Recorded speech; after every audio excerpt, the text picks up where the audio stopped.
Hello and welcome. This is an information video on work stress created by the employment team at NHS Talking Therapies Hampshire. NHS Talking Therapies supports people to improve their mental well-being through education, guided self-help tools, and evidence-based talking therapies. Our employment advisors can help you to start, stay and succeed at work so you can focus on your well-being when you're being supported by NHS Talking Therapies. We aim to give you the confidence to make the right career choices for you. This video is aimed to give you information on work stress. We will look at what work stress actually is, what causes it, how to know if we are stressed at work, what we can do about it, and what our employer should be doing about it. The definition of work stress is the adverse reaction people have to excessive pressures or other types of demand placed on them at work. This becomes a problem when we feel we don't have the resources to cope with these demands. These resources could be something physical, emotional, or even financial. Stress happens when our challenges outweigh our resources to cope with them. So, is all work-related stress bad? To answer this, we can look at pressure versus stress. Some pressure is a good thing. It can create a buzz or help motivate us. It is what we feel when something is important to us, when we need to perform or deliver something. Stress occurs when this pressure becomes too much or continues for too long. If we feel under too much stress and for too long, we could develop mental and physical illness or experience burnout. The image here is called the stress curve versus Yerkes Dodson graph. It's a good visual to show the link between pressure and performance. It shows a little bit of stress is good for us. However, too much stress can be unhelpful to our performance and health. We've already mentioned that feeling under too much stress for too long can make us ill.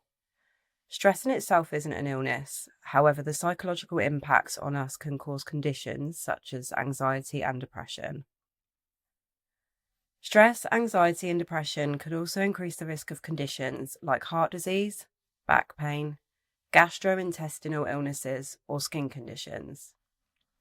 At work, stress can be linked with high levels of sickness absence, staff turnover, which is people leaving their job or employment, and other issues such as more errors in our work. We will look at this in more detail later. Is it common to feel stressed at work? Yes. You should not feel alone, embarrassed, or like you just need to pull yourself together. Work stress is an issue that does not discriminate against position or seniority. It is just as likely to affect a new recruit in the post room as it is the chief executive. However, stress can sometimes be useful to tell us when some action is needed. Everyone is different in their experience of pressure, and when that can tip into stress will vary. This can depend on many things, including background and culture, skills and experience, personality, personal circumstances, individual characteristics, health issues, ethnicity, gender, age, or disability, and other demands both in and outside of work. Take some time to reflect on what has made you feel stressed at work. These are some examples of what can trigger workplace stress. Long inflexible hours, short staffing due to cutbacks or unfulfilled vacancies, an ever-increasing workload, working remotely with no clear separation between work and personal life, lack of training or guidance for the role you're expected to fulfill, a toxic workplace that fosters bullying or harassment, limited or unclear communication from management about tasks, goals, or decision-making. The Health and Safety Executive, also known as HSE, has identified 6 primary causes of work-related stress: demands, including workload and the working environment; control, how much say someone has over their job; support, the level of supervision and resources available to do the job; relationships, this is about promoting positive working to help prevent conflict; role, making sure people understand their role and how it fits in the organisation; and lastly, change, how organisational change is managed and communicated. We will now look at each one of these in more detail. Work stress can arise when you're not able to cope with the demands of your job. You may feel overloaded due to the amount of work you have to do or the type of work you're being asked to do. As well as workload, issues can also arise from working patterns and the work environment you're in. Your employer needs to ensure you're being provided with achievable demands in line with the hours you work. Your skills are matched to these demands, and they address any concerns you have about your working environment. Work stress can also occur when you can't control the way you do your work. This can leave you feeling frustrated and impact your performance. Control can include having your own say about how and when you work, being able to use your skills and initiative, developing yourself, and having input or being able to feedback on the work you're doing. Employers should consult you over how your work is organised and carried out, as well as things that may affect your work. This can be through regular meetings or opportunities for discussion, one-to-ones, and performance reviews. Work stress can happen when you aren't given enough information and support. You should feel able to talk to your manager about issues that are worrying you. Not having this can often lead to sickness absence. Support can include encouragement, sponsorship, and resources either from the organisation, your line manager, or other colleagues. Your employer should ensure you not only know what support and resources are available, but how to access it. They should be providing regular and constructive feedback. Trouble with relationships, including being bullied or harassed at work, can be a cause of work stress. Issues can include conflict and unacceptable behaviours, as well as bullying and harassment. Failing to build relationships based on good behaviours can lead to these problems, as well as disciplinaries and grievances. Your employer should promote positive behaviours at work. They should have clear policies and procedures in place to prevent and resolve unacceptable behaviour, and ensure they have prepared managers to be able to deal with unacceptable behaviour. Work stress can happen if you don't fully understand your role and responsibilities. This means being clear on what is expected of you, being able to raise concerns around this if needed, and understand how your role fits within the organisation. Your employer should ensure that you're provided information to help you to understand your role and all of your responsibilities. Have procedures in place for you to raise any concerns about uncertainties or conflict with this, and are clear about how your work fits in with the objectives of the organisation. Any type of organisational change can contribute to work stress. However, the way in which this change is managed and communicated can help avoid causing uncertainty and insecurity and reduce the impact of stress of this. Issues can arise if you are not engaged or communicated when a business is undergoing change, if you do not understand the reasons for change and you are not consulted with or given an opportunity to influence proposed changes. Your employer should manage change effectively to minimise stress. They should provide timely information, engage with you frequently, and if necessary, provide training to support changes in your job. We may feel that we know when work is causing us to feel stressed, but there may be some signs that are not so obvious. Being alert to potential triggers for stress can help. However, everyone's experience is different, and there may be no outward signs at all. It's important to recognise any uncharacteristic behaviours we notice in ourselves, as this could be a sign of stress. We can experience different thoughts, feelings, behaviours, or physical symptoms, which could mean we are suffering from excessive pressure or stress. As you can see here, these may be some of the thoughts we may experience at work: feeling unable to cope, worry or self-critical thoughts, including around our performance.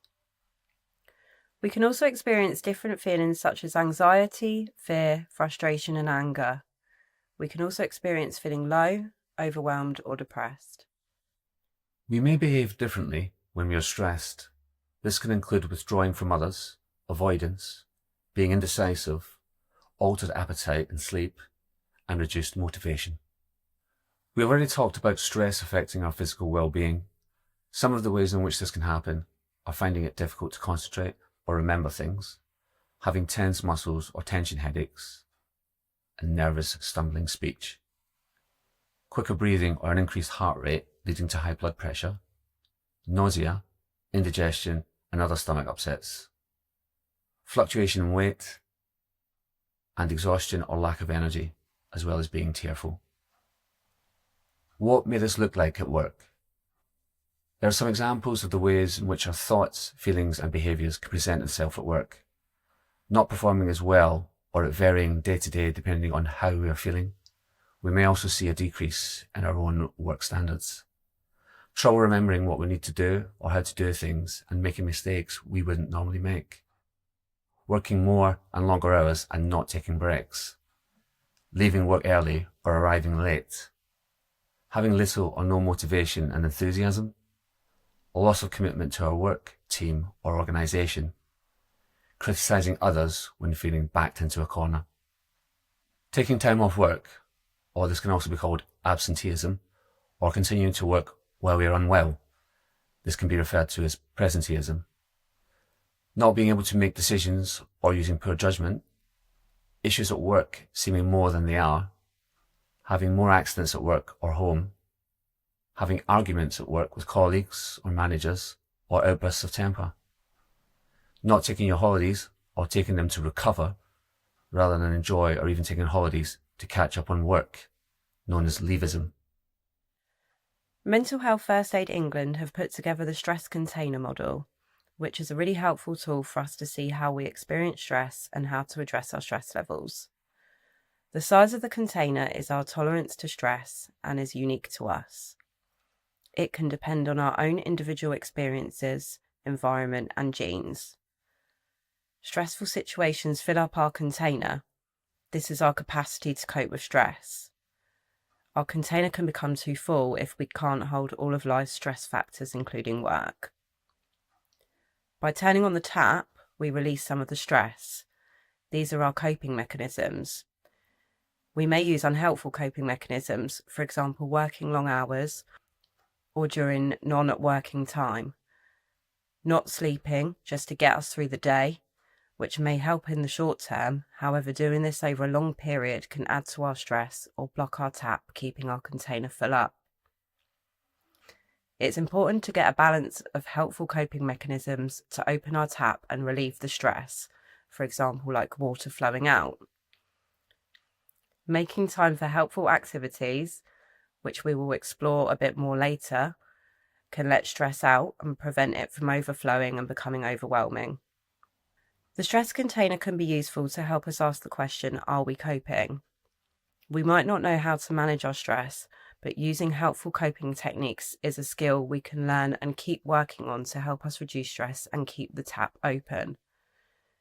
It can help us to understand our own stress as well as others. We will explore some of these common sense strategies in more detail. Understanding more about our stress and the different causes can help us learn to cope with stress at work. We can use tools such as a wellness action plan to work out what causes us stress and what keeps us well as different coping techniques to deal with stress in a way that works for us. Practicing mindfulness can help us feel calm in stressful situations at work. Looking after our physical health, such as eating well and exercising, can all help our mental health. We will now look at some of these in more detail. A wellness action plan, also commonly known as a WAP, is an easy, practical tool we can use to help us look at ways to keep well at work, what causes us to become unwell, and how to address a problem at work if we experience one, to support our own mental health at work. We are the best person to know this, and once we have used this tool to help us work it out, we can choose whether to share it with our employer. We may be able to add or change it to support us at work within the organisation's resources. WAPs can be used whether we have a mental health problem or not, as it can help be proactive in keeping ourselves well at work.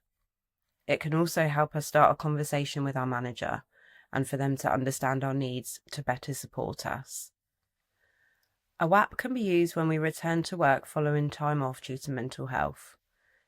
It can help us structure conversations, communicate our needs, or identify reasonable adjustments that might be useful to discuss and consider with your manager. A WAP isn't a legal document, but it can be used as an agreement between you and your manager to promote your well-being at work. These can be downloaded directly from Mind's website. The most important thing to remember with anything like this is to continue to review it. The Stress Management Society have put together some helpful guidance on coping with stress. Get enough sleep. Sleep is essential for the body to function properly. Having a good sleep routine, such as the same sleep and wake up time, reducing screen time before sleep, and relaxing before sleep, for example, having a relaxing bath or breathing exercises, can help us cope with stress. When we're thinking of tasks or worrying, it can be helpful to write our thoughts down before going to sleep. Listen to music. Music can be used to help reduce stress and create a calming atmosphere. It can also be used in many situations, for example, to help us concentrate. Making a playlist can stop us from getting distracted and keep us focused. It can also help to take a break. When the playlist is finished, we can get up, move around, or take a break from whatever we're doing. Another way in which it can be used is to help us relax. This could be soothing music or nature sounds, and could be another way to relax before sleep, as we already talked about. Learn to say no.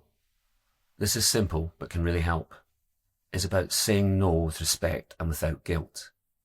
It can also be an opportunity to negotiate. For example, we have a deadline and are asked to attend a meeting. We can say, I can't fit that in right now, but suggest an alternative. How about next week instead? This also links to being more assertive, expressing our feelings whilst also acknowledging the feelings of others. If you're ill, rest. If we continue working whilst ill or don't have some rest, our body may not recover or can cause our illness to last longer. Learning to recognise our own limits and rest when needed can be very helpful. Time management. Prioritising and diarising can help with some of the causes of stress we already talked about, such as deadlines, conflicting priorities, and overwhelming day-to-day responsibilities. Making lists and ordering tasks by importance and time frame can help, as well as noting what we need to do and what we are able to delegate. We should leave time for unexpected things and plan work around when we know we have the most energy. We should break tasks down into realistic and achievable steps, making sure our goals are SMART. Specific, measurable, achievable, realistic, and timed. Physical activity. Regular exercise can help reduce stress and produce good mood feelings in our brain. When we're feeling particularly tense, going for a brisk walk can help. Breathe. Taking a few deep breaths can help us calm down and restore concentration and focus. A good technique is to take a breath for 4 seconds, hold for 4 seconds, breathe out for 8 seconds, and repeat 4 times. Hobbies. Activities outside of work can be a great way to break up the working week and alleviate stress. We should make time to do things we enjoy and don't let work take over. Talk to someone. This leads nicely onto talking with someone. When we are worried, we shouldn't keep it in, but instead talk it out. This could be with a family member, friend, trusted colleague, or our manager. Organisations sometimes have an employee assistance programme, or EAP, to contact. We can self-refer to NHS Talking Therapies, or if we feel at risk due to our stress, we should contact our GP or charities such as the Samaritans. Breaks. Taking breaks away from a stressful task can help us stay calm. Working in 90-minute cycles with breaks in between can help optimise productivity and can help us shorten the time it takes to complete a task. Avoid nicotine, alcohol, caffeine, and refined sugar products. Avoiding these things can be difficult as we can associate them with relaxing or comfort. However, they are all stimulants, so we should try and stay away from them whenever we're feeling stressed. We have already explored how they can block our tap to release stress if used over a long period. We can also try swapping these things for other activities. For example, a walk instead of a cigarette, fruit instead of biscuits and chocolate, or talking it out instead of that alcoholic drink after a long workday. Ideally, we should have a lifestyle that reduces the chance of getting stressed in the first place. This is not to say we wouldn't ever experience difficult or stressful situations at work or home, but by looking after our mind, we may have more resilience to cope when things, including work, are hard. There's a lot of evidence to suggest these 5 steps can improve our mental health and well-being. Trying these things can help us to feel more positive and able to get the most out of life. Connect. Good relationships can help us to feel a sense of belonging and self-worth. It can give us emotional support as well as being able to support others. An example of this could be having lunch with a colleague, playing games with your family. Be active. We have already looked at how exercise can cause a chemical change in our brain, which can put us in a good mood. It can also raise our self-esteem and help us to set goals and challenges and achieve them. For example, walk for short journeys instead of drive. Cycle to work. Take notice. This can also be called mindfulness and is about paying attention to the present moment, noticing the pleasure in the everyday things around us. It can take our mind away from worrying about things that have or may happen and help us to feel more positive and enjoy life. Give to others. This can be small acts of kindness or larger things like volunteering. It can give us positive feelings, purpose, a sense of reward, and help us to connect to others. For example, thanking a colleague for something they've done, volunteering in the community, paying someone a compliment. Keep learning. Continued learning through work and life can boost our self-confidence and self-esteem, and again, help us connect with others. Even if we feel we don't have time, there are different ways we can learn or try something new. Try a new recipe. Mentor a colleague. We already looked at some of the management standards that should be followed whenever we explored the different causes of stress.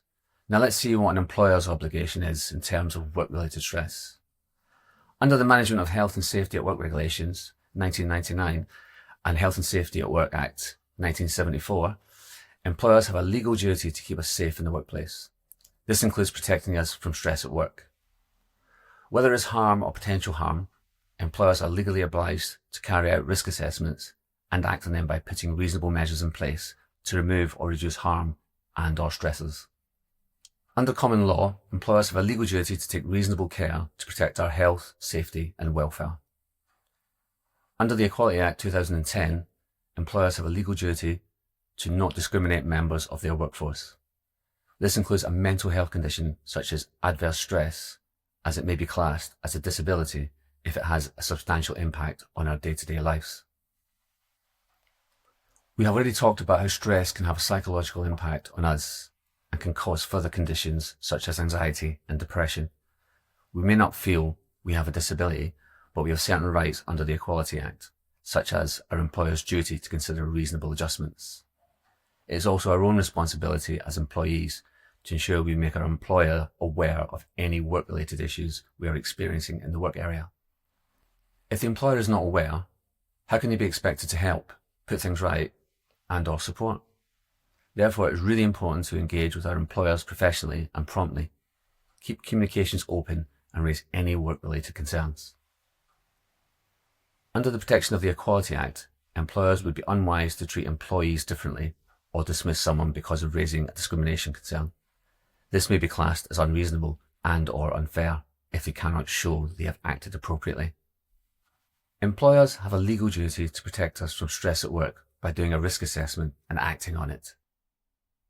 A risk assessment is a process of identifying what may cause harm to an employee, such as hazards, and whether enough has been done to prevent these hazards. Risk assessments should be used to identify hazards, looking around our workplace and thinking about what may cause harm. Assess the risks, deciding how likely it is that we could be harmed and how serious it could be. Control the risks, thinking about if the hazards can be got rid of altogether, and if not, how the risk can be controlled so that harm is unlikely. Record the findings. If the organisation has more than 5 employees, it's a requirement by law to write the risk assessment down. Review the controls. The controls you have to put in place must be reviewed to make sure they are working or if changes have led to new risks. It's good practice to write the stress risk assessment down and is required by law if there are more than 5 employees. It does not need to be a big exercise, but helpful to record who might be harmed and how, what you're already doing to control the risks, what further action you need to take to control the risks, who needs to carry out the action, and when the action is needed by. Reasonable adjustments are changes to the workplace, the way things are done, or getting help and support at work in order to remove or reduce the effect of a disability. It also includes removing or reducing the effects of a disability when applying for a job. Disability includes mental health and stress-related conditions defined under the Equality Act 2010. Reasonable adjustments can be put in place on a temporary or permanent basis and should be reviewed to ensure that they are still supporting you. An employer must consider reasonable adjustments for anything linked to an employee's disability and must make the changes if they're reasonable. Whether something is reasonable depends on the situation. However, when working this out, whether it will remove or reduce the disadvantage, and whether or not it is practical, and whether or not it is affordable by the organisation, or if it could harm the health and safety of others, is usually considered. Examples of reasonable adjustments include, but are not limited to, changes in working hours. This could be changing or reducing the number of days or hours worked or adjusting start and finish times. Providing equipment. Access to work is a government service that can provide extra help with this. Reallocating a specific duty. This could be removing or changing it or swapping with a colleague. Redeployment. This could be being redeployed into a new role on a temporary or permanent basis, for example, into a non-customer facing role. Adjusting breaks. Examples of this could be being given extra breaks, your break entitlement being split into more regular breaks across your working day, or your breaks being scheduled around needing to take medication. Flexible working is a way of working that suits an employee's needs. All employees have the legal right to request flexible working from day one of employment and can make 2 applications every 12 months. Examples include part-time working, term time working, compressed hours, annual hours, job sharing, flexi-time, staggered hours, mobile or remote working, and phased retirement. For more information on making a flexible working application, we have a bite-sized information video that can be accessed through the NHS Talking Therapies website. Work-related stress is the adverse reaction people have to excessive pressure or other types of demand placed on them at work. It's very common to feel stressed at work. There are many causes of work-related stress, including workload, environment and relationships. The Health and Safety Executive categorised these into demand, control, support, relationships, role and change. It's important to recognise and understand our own stress. We can use helpful coping strategies to deal with stress and ideally have a lifestyle that means we are more resilient and prevent getting stressed. A wellness action plan can be a helpful tool to understand our stress at work and communicate our needs to our employer. Employers have a legal duty to assess the risk of stress and take action to control this. They are also obligated to consider reasonable adjustments that may reduce or remove the effect of a disability. We have a duty to inform our employer of any issues or concerns we may have. Further helpful information can be found on the employment support page of the NHS Talking Therapies website. Here you can also find a booklet on work stress that you may find helpful. There is also helpful information on the following websites: Mind, ACAS, HSE and NHS. Thank you for listening. We care about our service and how our information video assists you moving forward. So if you'd like to leave us any feedback, please click the Stay Well, Stay Working survey link on our employment support page.